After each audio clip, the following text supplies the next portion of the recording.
Journey starts this Tuesday with Roma as your guide.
Good evening. Welcome to another episode of Pleasure Pulse. I'm your host, Roma Richardson, and I'm so happy to have you joining me for another conversation. As usual, before we get our show started, we like to take a short break so that you can let everybody know that Pleasure Pulse is live, and then we will come back and get into tonight's discussion. So stay tuned.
Welcome back to Pleasure Pulse. I'm your host, Roma Richardson, and you are tuned into ZIZ online, on Facebook, on YouTube, and on radio on 96.1 FM. I'm so happy to have you join me here tonight for another conversation, another exciting discussion with my guest, a fan favorite. And I'll invite her to introduce herself as usual. My name is Delome Edgin. So tonight I'm joining as my actual career as an HR manager. So I'm basically the expert for all things love and drama in the workplace. Okay. Yeah. I love that. Thank you for working on that introduction. And tonight, as Deloma mentioned, we are talking about sex and workplace drama. Sex and dating in the workplace. So a couple of weeks ago, we had a conversation on sex and work, and it was kind of similar, but this conversation is actually completely different questions and taking a different approach to see how we can manage workplace relationships, whether we should get into them at all. So I'm really looking forward to this conversation because I know like all workplaces are different, and in addition to that, workplaces and regulations on workplaces are different depending on where you are in the world. So one of the things, and it's not even about dating necessarily, but I find that a lot of our workplaces are very like casual, very informal in terms of how we operate, the kinds of conversations that we have, the fact that, you know, your coworker can eventually become your child godmother and things like that, you know. So like, whereas, you know, some places have work as very like strictly separated from personal life, here there's a lot of potential for work colleagues to become more than just Right. coworkers. So, do you think that it is ever okay to date a coworker? As an HR professional, As an eight, wait, you mean if it is, wait, no, if I'm asking you as an HR, yeah. yes.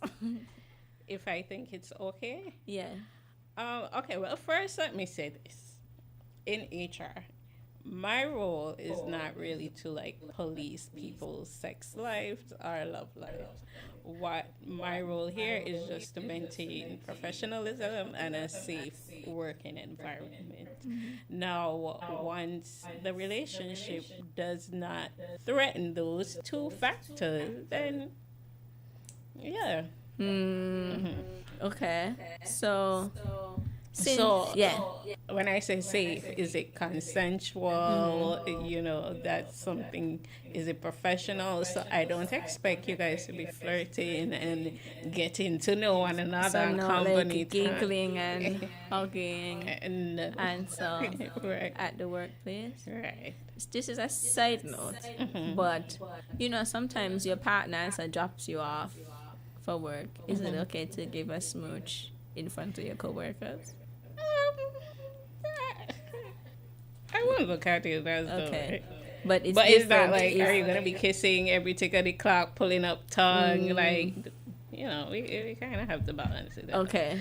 But I mean, me personally, if I was in that situation, I would maybe like do it in the car. I wouldn't like do it in front of in the car, the parking lot, like not actually in the office, But that's just me. Okay. So, since you said that, there's once those two factors are not affected, once those two things are maintained, it's okay. What factors should people, or what things should be considered before people start a workplace relationship? Consider the dynamic, because there's always like a power dynamic to consider. Again, this is what I would encourage. I wouldn't really encourage someone who is a more senior to date a direct junior staff, especially somebody in their department, because let's say if that relationship doesn't work out, they're inviting a lot of issues into it. But even still, if you're dating someone in your same department or your, same proximity, it would have its challenges. But the power dynamic, why I'm more concerned about that is because you have to look at, would that person be able to treat that person fairly in the work environment? So are they going to be getting promotions, salary increases over someone? These are things that you kind of open up yourself to. So I personally would discourage it. Me being a woman, I would not date somebody who I work with. And I wouldn't do that because of the position that I hold. And I just think that it's important for me to kind of set an example. And I don't think I would be taken as seriously if I was to date somebody who I'm working with. Why do you think that is? I'm a female. I'm 4'7". I mean, it's already challenging enough for me to get that sense of respect in the workplace. And then how everybody will be like, Oh, you mean like she come here to look, man? I don't know. For me, that's just how I view it. I'm not sure what other females would, especially in the HR space, how they would think. But for me, that's how I navigate it. Okay, that's interesting. So those are some things to consider before starting a workplace relationship. And as you talk about dynamics, because there's one thing about like the preferential treatment that somebody might get, but there's also the pressure that somebody might be experiencing to respond positively to advances. And I actually have a question here about that, which is, what should you do, or how should you respond if a coworker expresses interest and you're not comfortable.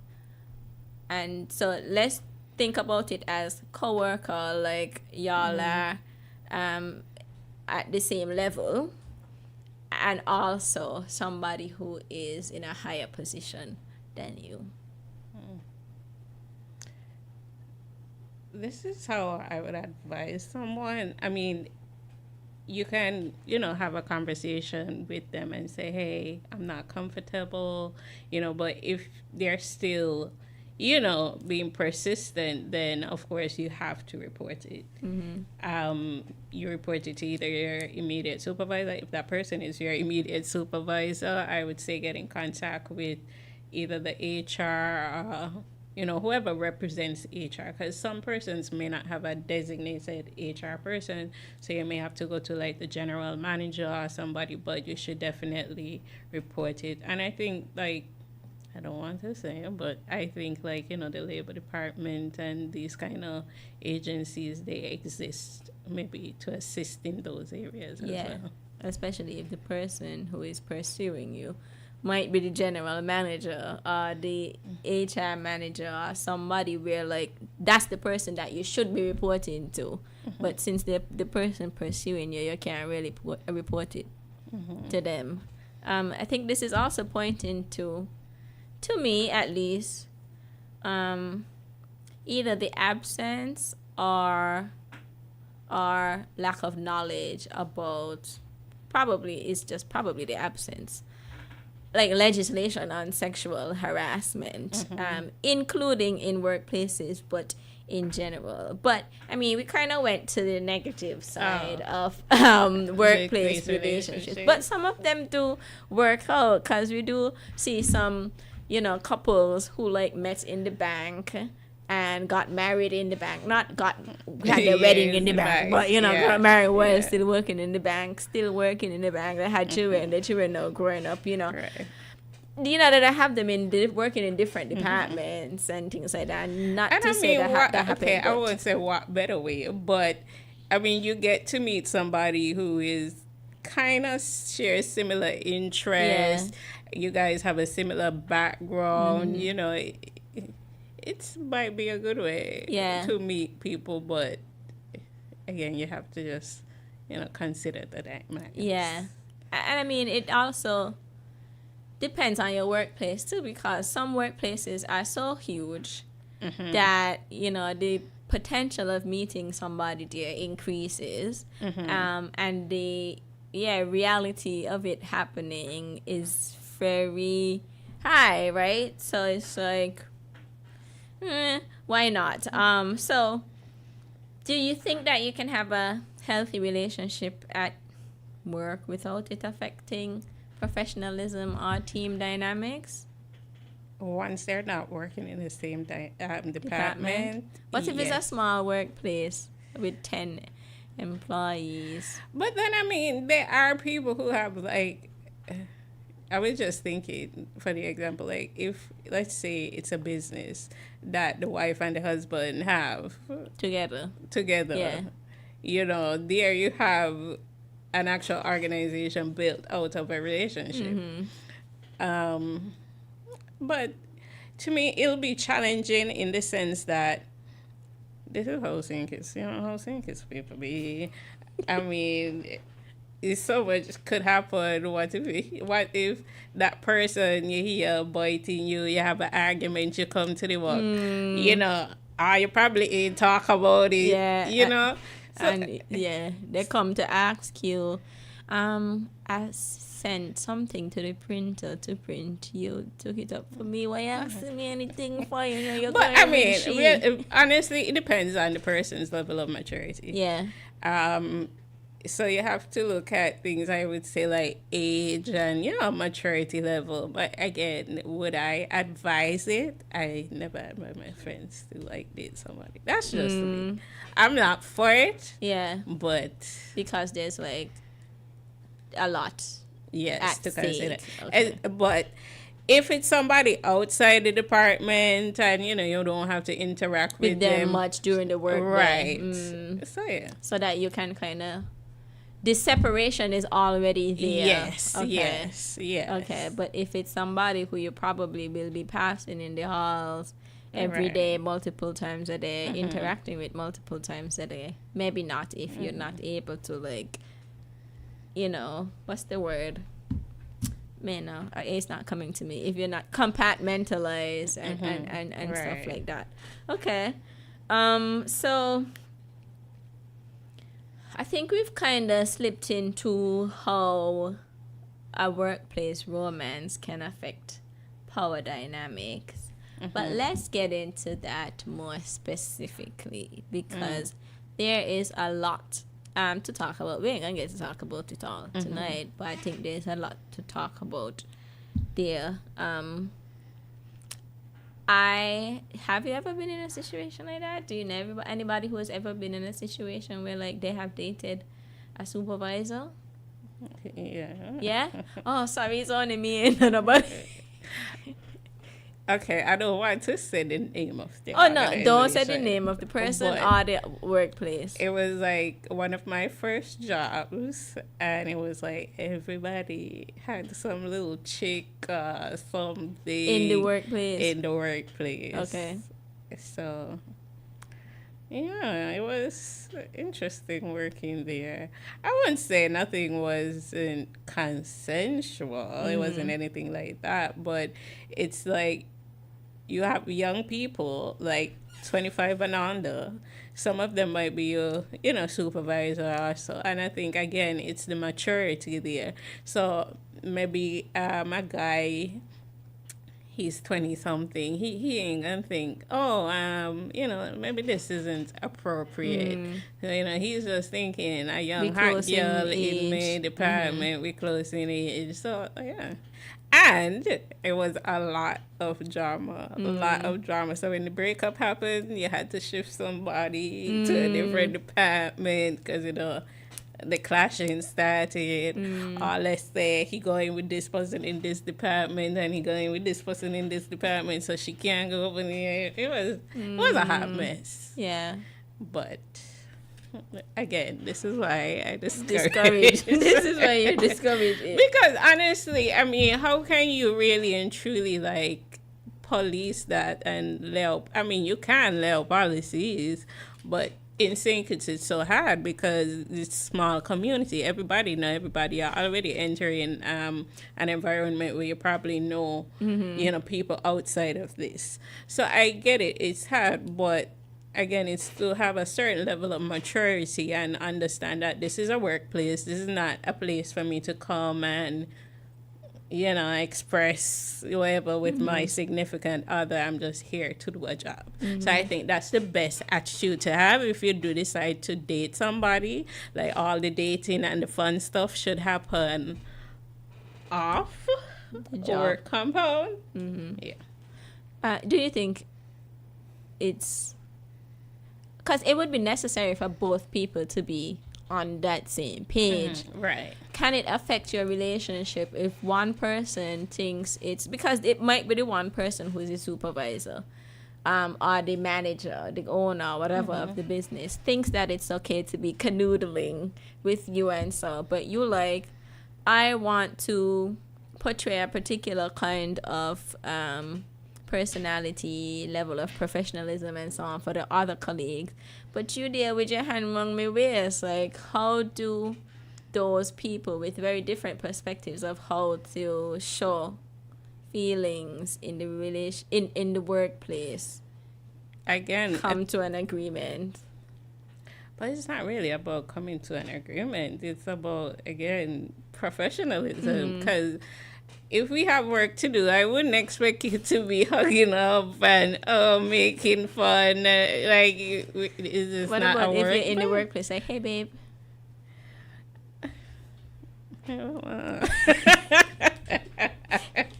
mean, can that behavior make other workers uncomfortable? And what if you are not in a workplace relationship, but in the space with people in a workplace relationship, and it makes you uncomfortable? Is that something that you can take to HR? yes. Okay. Yes, definitely. But again, this is why I say, like, PDA and I mean, that's not professional behavior. So why would you? Even if you own the business? Well, I mean, I can't stop them, but again, is it professional behavior? Right. Once you No. have other staff, if it's Right. just you and the person that you're in the relationship with, you can do anything you want, anything you want in there. But if other people are involved, you do have to be mindful Full of that. of Yeah. that. And Because it's yeah. like, what message are you Yeah. signaling to them? So like, oh, okay, so I could invite my man up here. And Yeah. Canoodle. yes. Okay, let's take a short break here and come back and continue this conversation about sex and dating in the workplace. Stay tuned.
Welcome back to Pleasure Pulse. I'm your host, Roma Richardson, and I'm joined by my guest, HR manager, Didi Diloma, who has been here in lots of different capacities. Yes. So far, this is the first time that she's appearing as a member of the HR profession. So welcome again.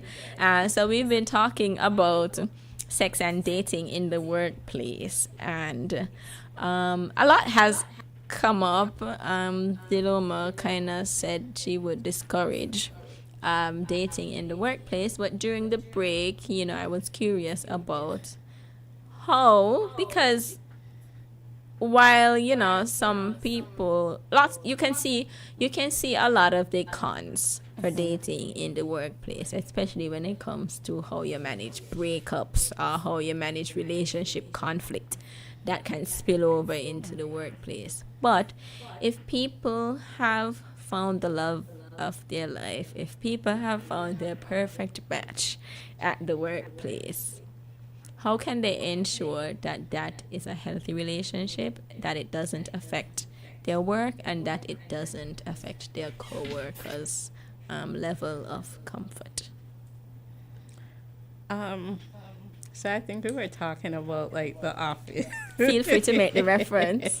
And when you come to a point where this is a serious relationship, I think you should disclose the relationship. Like, let them know, hey, we're in a relationship. You don't want it to make anything awkward or whatever. But I do think it's important to disclose it at least. So then, if certain adjustments have to be made, because let's say if that person, they're in the same department, one might be a manager and another junior staff, the company can look at ways, okay, maybe we can transfer that person to a different department. Because again, you have to be open to how it's going to be perceived, the biases and so on that might follow. So allow the company, if necessary, if any other decision has to be made after me, saying we're sending the person down the road. Yeah. But it's just to put it out there. And again, this is trying to maintain the professionalism in the work environment. So I think that should be the first step. Yeah. Disclosure. Okay. I hear that. And I think disclosure is also useful because, there are situations that, people would talk about, like, earlier we mentioned preferential treatment.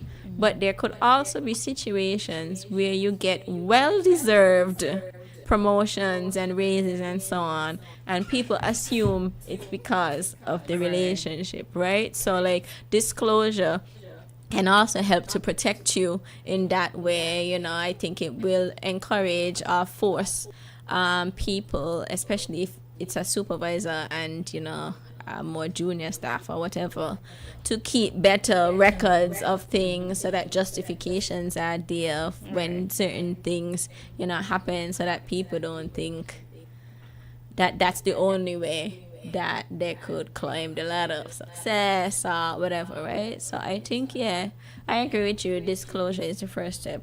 Do you have any other steps that you think people should take, or is that like dependent on the specific workplace? Right, it would be dependent on the specific workplace as to what steps would follow. But I think initially, and that's the major step, is disclosure. Yes. So you wouldn't encourage you to keep it secret? Again, if this is somebody who you're casually hooking up with, Sure, you're no not need gonna to jump up and disclose it. Yeah. And I wouldn't even say you necessarily have to disclose it if you guys are just dating, trying to figure things out a bit. But again, if you see it getting serious, then disclose it. Random question has come to me now. What about dating multiple people in the workplace? What's the question about that? Again, you can't. These are adults. People can do whatever they want to do. But it's not without consequence. Yeah. So, and when I say I discourage it, it's not going to be like, oh, if I hear, you and this person in a relationship, I'm going to try my best to break it. Yeah.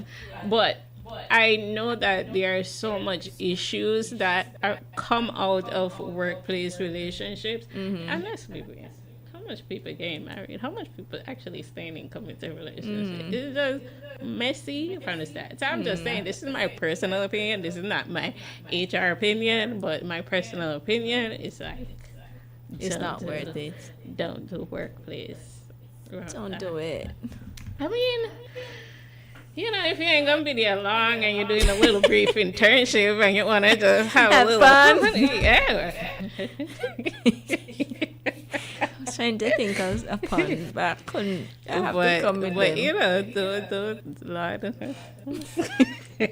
But I mean, because depending on where you're working, you might be young. It might be like not that this happens at ZIZ, Right. but It's not that it happens at ZIZ. But or like let's say like a hardware company or something. I'm just thinking of like me as a woman, a heterosexual woman. Like you gone into a hardware company and all of a sudden you see all of these men who are built well. Oh, Have you seen them working? maybe I'm talking about hardware companies on TV. Maybe I mean the ones on TV. And it's just like it's just your summer job or it's your after school job or it's your weekend job or something. You're still being professional Yeah. when it's time to do work. Yeah. Okay. I mean, a little fun in the back room when nobody cares, we never hurt nobody. But this is not That's my not professional. advice. This is my yes. This is okay. All right. So so I asked about what you should do if you feel pressured into a Yes, relationship report it. or flirting at work. And I mean, I know it's hard, Yeah. but if you're getting any advances that you're not comfortable with right off that you should tell someone. And I know like young girls especially who are entering the workplace, they might feel pressured because I mean how men in our society they is Very inappropriate. yes. So as a girl, and it's important to stress to our young listeners, if you receive any advances, if any remark or so, let them know directly you're not interested. And if it still continues, please, please, please report it. Yeah.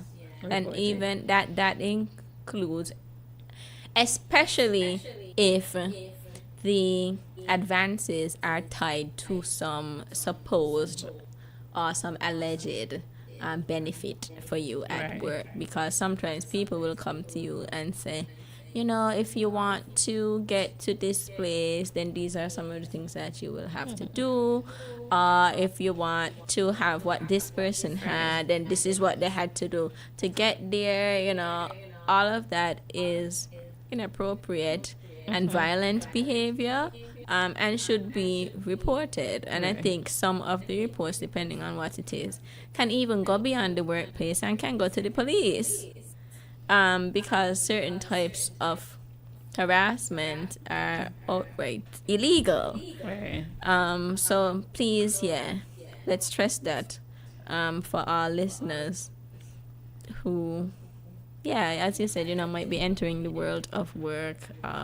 And I might mean, be not entering just a different females, field. young Yeah, of males course. as well. I mean, Yeah. it might happen. A little cougar like, Yeah, but anybody, right? And it can happen to Right. anybody. So not being gender specific or anything like that. But you don't have to endure accept or endure workplace flirting if you're not interested. You might enter a workplace where that seems to be the norm, where everybody very touchy feely, and so if that's not what you about, then you can establish your boundaries. And again, I mean, this is just to say, if it's a sad or unfortunate situation where it's like it's the norm and there's no one trying to, keep it like a professional work environment, like that just have to be a place that you have to step away from.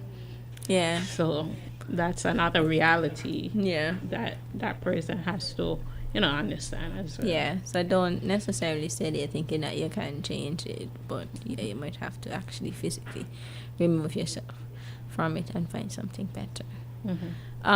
So we've come to, we're wrapping up, but Really? kind of. quick. We like 8:45, but we've come to the end-ish of the discussion, but I have questions. Just like if we had come to the end of a workplace relationship. Because one of the reasons I think that you have been talking about are discouraging workplace relationships is what can happen if they end. And more often than not, they do. Yes. Yeah. So it's not just about, you meeting a beautiful person at work, blah, blah, blah, blah, but the real possibility that it might not last forever. And maybe it was never meant to last forever. Maybe there was no communication, and so both parties had something different in their minds in terms of what they thought it was. So one person wasn't taking it seriously, it was just casual, and the other person was falling in love. Or you found out that the person is dating multiple people in the workplace and nobody ever tell you about that. You thought y'all were exclusive, or for whatever reason, it ain't work out. How can exes manage working together after a breakup? I didn't know I would have to prepare for that one. Okay. Again, if you have to work with a person, you have to see the person every day. Again, this goes back to the person's, I would say, maturity level, and I guess what it could be emotionally. So if it's a situation where, it's really hard mentally for you to be around that person, and if it's possible, like maybe they can shift you to another department for you to work. Although, and again, I'm just putting it out there, like, it's kind of inconvenient to the company to be dealing with this kind of stuff.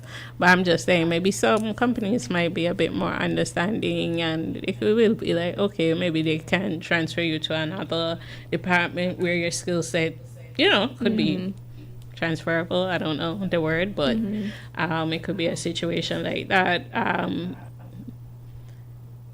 I would hope that you and the person can be mature enough. If it's that you guys have to be in the same workspace, again, I keep stressing it, I don't know how much times I say it, but to still be professional, you can't say, oh, I'm not going to talk to him or whatever. I mean, even if you're able to be transferred, you never know, you still may have to engage that person. So again, it's just about, can you still function as a professional in that environment? Yeah. Wow. But I mean, it's sorry to say, but that's not really our responsibility to navigate those situations. But I mean, we can try to assist, but this is the reality when you enter the world of work, that you're here to work. We're not really preparing ourselves to deal with, I don't want to say foolishness, but No, I hear you. And I think in some workplaces, even if you might be willing to process a transfer, and so it just might not be possible. It just can't happen. So what does the person do in a situation like that? And not to say that, once you enter in a relationship, you have to prepare yourself for the end of the relationship. Right. But in one where, like, typically, you meet somebody wherever. Like, even if you meet somebody at church, well, you could be somebody who goes to church-related things every day of the week, and the person could be that person too, so you see them every day. But even if you meet somebody at church, and you're like just a Sunday or weekend church goer, the most you would see that person if you all break up is once a week. And then maybe you will skip church a few Sundays while you're still getting over the breakup, so you don't have to see them. At work, you can't skip work. You can't really skip work. You could maybe take vacation, you might get 3 weeks, depending on how much vacation you got backed up. You might get 3 months. But then, I mean, most vacations are done by request, so can you just off just hit the company with this unsuspected vacation? And it's like, why do you need this vacation? I'm going to break up. So, I mean, I'm just being realistic here. It's a ticklish thing to navigate, and again, it's not really the company's responsibility to do that. So that's why, if you are going to engage in a workplace relationship, you have to have, what's the word I'm looking for? Finish it and I'll tell you what you're but thinking. you just have to have, I guess, that awareness to know that this is the situation you're entering, and know all the consequences that comes with it, basically. So I think one major thing to do when you are, or if you are considering a workplace relationship, is consider how serious you're taking this. Like, if this is somebody that you really want to be with for a very long time, somebody where, if things become difficult, you all are willing to change jobs, and so to create that space between you, to talk about what would happen if you all fell out and are still in the same workplace, how you would navigate that kind of situation. I think it's not one of those, sometimes, well, not sometimes, a lot of times we just fall into relationships here. It's like, you went out with somebody once and then the next day you're like, yeah, that's my boyfriend. Oh, man, how about that? Oh, I'm sorry. That was everybody. I know. I thought that was everybody's. Is it that easy to get a man? I wouldn't say that, but I thought that was everybody's experience. No, like, because we talked about how we don't really date. Like, you start talking to somebody, you talk to them, and then y'all stay up every day. You wouldn't say that's your man. No, but then eventually it's like, yeah, we deal. Sometimes you ain't even really talk about like what it would mean to be dear.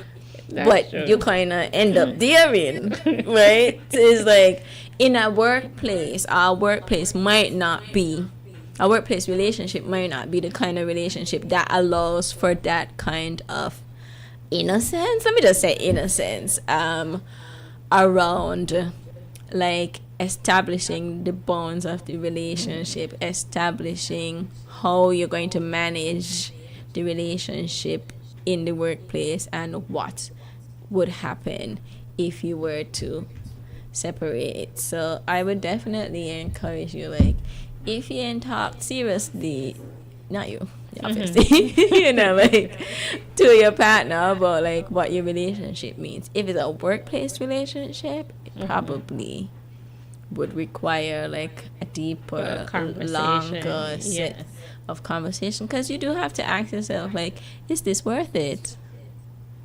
Is it worth it, especially if you're a girl boss, what do you call it, a boy boss? A girl boss.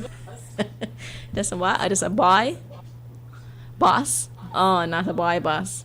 Sorry, my bad. Thought it was called a boy boss. Like a girl boss, like hustle, career.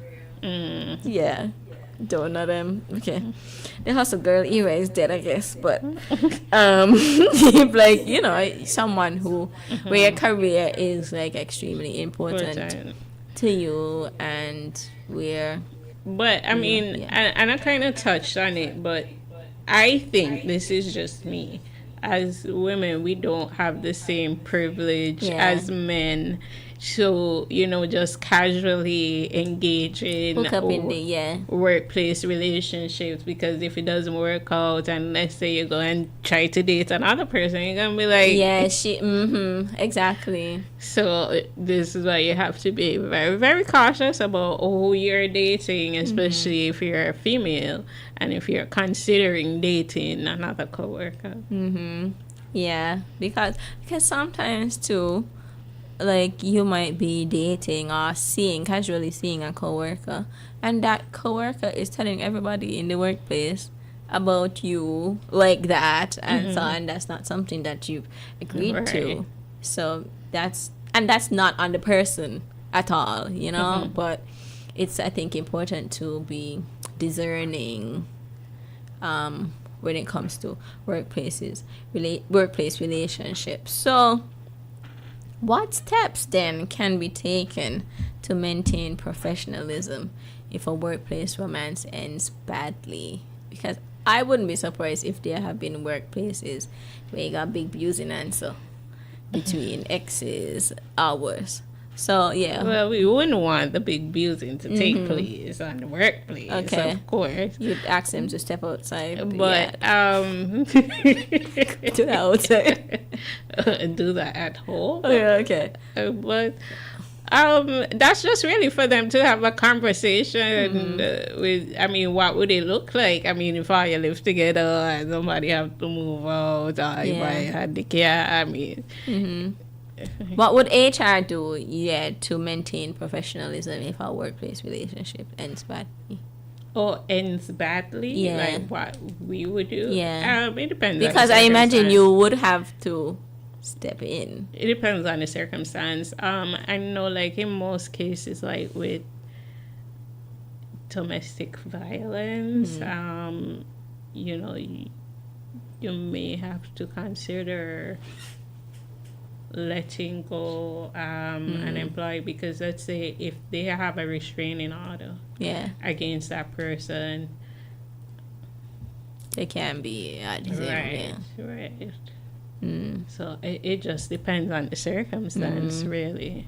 Okay. And it's probably similar. So let's say if it's, I mean, it ain't really too bad, but maybe communication. Maybe they ain't talking to each other. If it's something that could, be mediated through a conversation with HR and the supervisor, and because I mean, even naturally, it doesn't have to be a breakup, but people do have workplace conflicts, right. So if it's not something like that could be navigated in a space like that, then I mean, of course, we're gonna have to think of more severe actions to take. Okay, so it depends. And what about? But I mean, now that I actually think about it, I had a similar situation. Well, I can't get into the details, of course, but again, the action we took, we decided to let go one of the persons because it got really out of hand. Like they were having spats in the lunchroom. It was getting a bit out of hand. So I mean, ultimately, who was determined to be? Is it the aggressor instigator? Yeah. Is that chopped. One was let go? Yeah. Okay. So you would say probably that HR and so are paying attention if these things are happening. Yeah. So you might not respond in the moment, like you might not step in to quell an argument also, but you are paying attention to see like how those two people are relating to each other or not.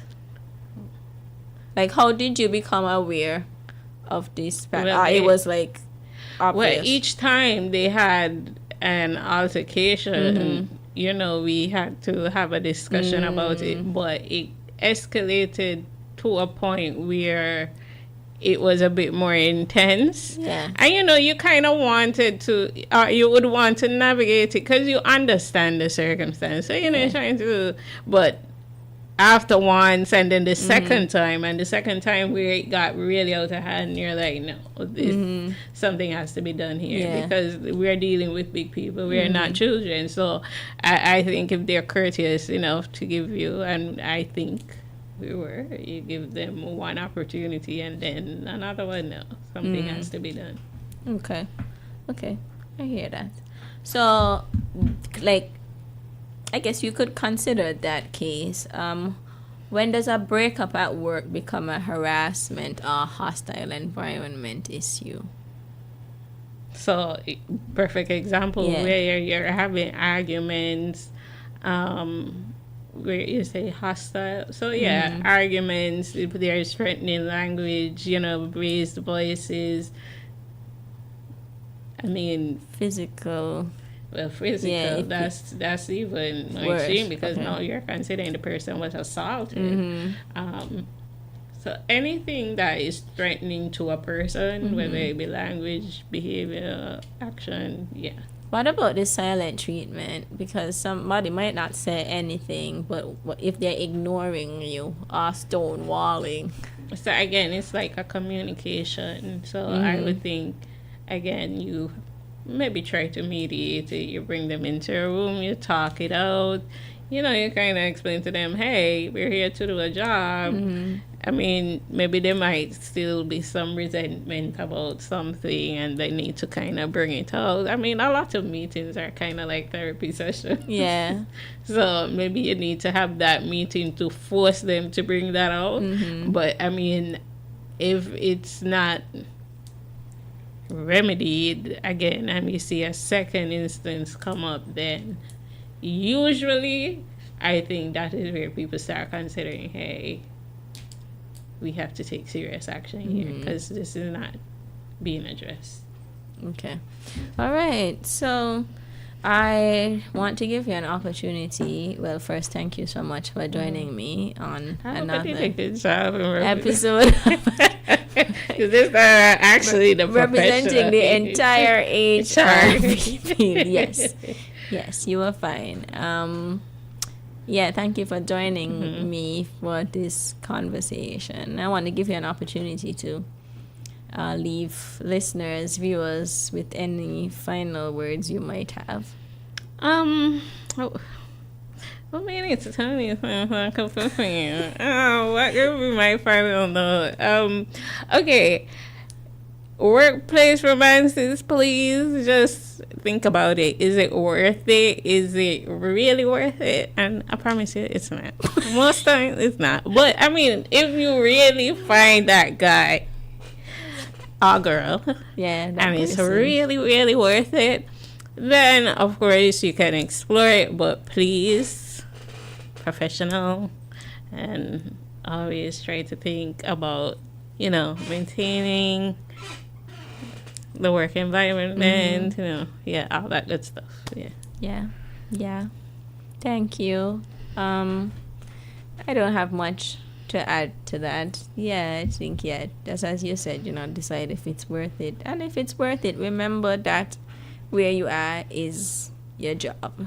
If you want to keep the relationship and you also want to keep your job, then you'll have to, be able to work around the two and navigate the two. And you could talk to your HR people, right, about if you're not sure if something is appropriate.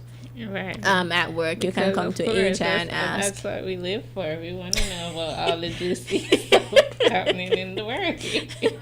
Like, is it okay if my person comes and says, honey, did you get the facts that I sent you? And so, like, is that okay? I think that's fine, but I wouldn't expect him to kiss you. I'd be like, did you get the Yeah, okay. So there's a level. And maybe everybody doesn't know the levels, right? So because realistically, if you and that person, are that comfortable, it may slip out like, the little pet names or so, but again, you don't want to be doing too much. So. Yeah, like you're in a staff meeting and you're giving an update on a project and you're like, so babe and I are blah, blah, blah, blah, blah. Like, that might not be appropriate. So talk to your HR manager if you have questions, your HR person, your general manager, whoever is doing the HR part of your work. If you have questions about, what's appropriate, what might be inappropriate, because it can come down to where you work and what's accepted. Yeah, if where you work is a free-for-all, consider that you might want to leave that work environment because it could be an indication that there's not much respect or consideration for boundaries, and if you're not somebody who wants to participate in that behavior, then it might not be the place for you. But as I said, if you find your love, the one you adore, at I don't know. At your workplace. At your workplace. I was trying to name one. At the office. If you find your love, like Jim and Pam. Construction site. You might find your person there too. You find your love like Jim and Pam at the office. Then that's just what it is. Yeah. And you'll find a way to navigate that. Relationship. Yeah, and you can have both. You know, they were in different departments and they had both. You know, they managed they had some, you know, difficulties sometimes, That's but true. they managed. So I hope that if you are in a situation like this, that you are managing, and if you are not, that you are, you know, going to people at work for help to answer your questions or anything like that. Yeah, and that's where I will leave you, kind of anywhere when it comes to workplace relationships. But I think ultimately it's up to the person and your Right. ability to manage the Well, joys and the struggles. Okay, go ahead. No, I was saying, I think what was important that came out of this conversation was that, you know, we kind of opened up their mind to Yeah. all the different factors to consider when entering a workplace relationship. Because I think, you know, when you're entering a relationship, you only consider, oh, The this is a goodness, fun yeah. person or a new person that I want Love. to get to know, but you don't Yeah. think about all the consequences Yeah. that could follow after. I mean, is there really such a thing as a workplace relationship with no strings attached? Yeah. I don't think so. So, you know, this isn't like one of those relationships that you could have and actually detach a certain part of you, you know. So just consider that Yeah. when entering a workplace environment. Thank you for that addition. And yeah, as I said, you know, I didn't say it, but thank you for tuning in. Thank you for tuning in for another episode of Pleasure Pulse. I hope you enjoyed tonight's conversation. I hope it inspires you to maybe even have the discussions yourself at your workplaces. Like, I could meet next time I have staff meeting, and the topic could be dating in the workplace. And of course, that workers please and actually. I was going to say, of course, you can invite an HR manager. I mean, no, lead the but if discussion. it is a general concern, of course, please raise it. But Yeah. I'm just saying. Yeah, you could invite me to facilitate such a conversation because I am also curious about what's happening. I At, thought you was going to say, because I am fat. no, I am curious about what's happening Yeah, at okay. workplaces. Okay. So yeah, I hope it inspires you to talk with your Maybe friends. you could do a presentation at Yeah. the next general meeting about workplace relationships. relationships. Okay, Yes. So yes. so Zella said we'll do that, and other workplaces will do it too. So within the next couple months, before the year ends, every workplace in St. will have had a conversation on dating and relationships. Thank you. Okay. Yeah, thank you for tuning in to another episode of Pleasure Pulse. As usual, Pleasure Pulse is a safe space where no topic is too big or too small. As usual, I'll wish you a pleasurable evening and I'll say good night here. Bye.